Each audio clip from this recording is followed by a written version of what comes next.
जब जोधा अकबर आई थी तो आशुतोष गोवारिकर घबरा गए थे, यहाँ तक कि भंसाली को पद्मावत के वक्त नाम भी चेंज करना पड़ा। आप लोगों की सेट को तोड़ने की कोशिश की गई, आप लोग नहीं घबराए। उसके बाद फिर नाम बदलने की बारी आई, तब भी आप लोग नहीं घबराए। हालांकि अब तो उस पर जो दिल्ली हाई कोर्ट है उसने मुहर भी लगा दी है, लेकिन उसके पहले भी डटे रहने का और जो दूसरे तत्व हैं जो इसे बार बार कुरेद रहे थे हमें फिल्म दिखाइए, उस पर डटे रहने का जो जज्बा है वो कैसा रहा और कितना डिमोरलाइज किया आपको इसने? मैं उत्तर दूं या अक्षय से पूछ रहे हैं आप किससे? जी, मैं आपसे भी पूछ रही हूँ। एक तो मेरा ये व्यक्तिगत मानना है कि हर व्यक्ति, हर संस्था, हर संगठन और देश के हर नागरिक को अपने संवैधानिक अधिकारों का उपयोग करने का, जिसको हम कहते हैं आज़ादी है। कोई भी व्यक्ति किसी भी फिल्म का संविधान के दायरे में रहकर विरोध कर सकता है। इसलिए मैं ये मानता हूँ कि आपको भी ये अधिकार है कि यदि मैं कुछ गलत करूँ तो उस पर प्रश्न करें, लेकिन संविधान के दायरे में रहकर, हिंसा न करें। दूसरी बात जिनकी आप बात कर रहे हैं वे एक सामाजिक संगठन है और वे कोशिश कर रहे हैं कि भारत के इतिहास के साथ छेड़छाड़ न हो। आप उसे ये ना समझें कि मैं उसे कोई स्वीकृति दे रहा हूँ।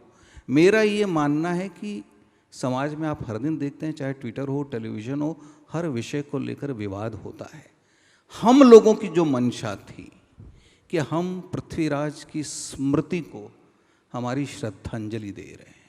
भारत के एक महान सपूत की कहानी जो पिछले कुछ वर्षों में नहीं बनी है, आपको जानकर शायद आश्चर्य नहीं होना चाहिए कि स्वर्गीय एम.जी. रामचंद्रन ने भी पृथ्वीराज की भूमिका निभाई है, तमिल में भी बनी। एक ऐसा चरित्र जो राष्ट्रीय चरित्र है, जिसको कश्मीर से लेकर कन्याकुमारी तक लोगों ने भारत के महान योद्धा के तौर पर स्वीकार किया। और योद्धा तो उनका एक गुण था, दूसरे गुण भी आप फिल्म में देखेंगे। ऐसे व्यक्ति पर कोई एक निर्माता, कोई एक प्रसिद्ध अभिनेता क्यों ऐसा कोई काम करेगा जिससे समाज में उसका विरोध हो? दूसरा, जो टाइटल को लेकर, शीर्षक को लेकर मतभेद था, विवाद भी मैं नहीं कहता हूँ, मतभेद था कि उन्हें किस नाम से संबोधित किया जाना चाहिए। तो श्री आदित्य ने भी मुझे पूछा कि इसमें किसी परिवर्तन की गुंजाइश है, तो मैंने कहा कि भारत की लेखन परंपरा में सम्राट पृथ्वीराज चौहान पर जो पहली कृति हम मानते हैं, महाकाव्य पृथ्वीराज रासो, उसमें भी सम्राट नहीं लिखा है।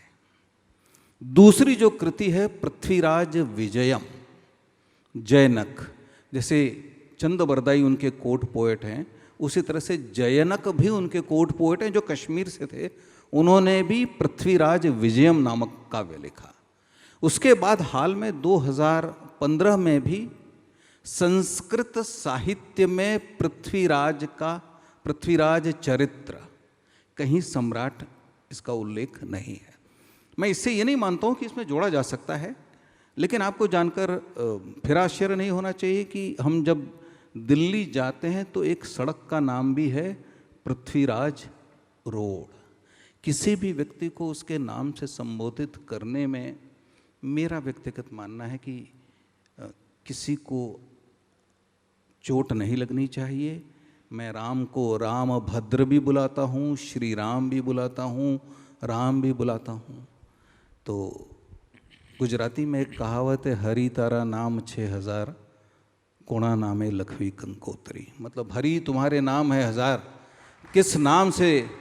तो पृथ्वी तुम्हारे नाम कई है। पृथ्वीराज आपने सुना होगा, रासों में पृथ्वीराज को पृथ्वीराज भी कहा गया है।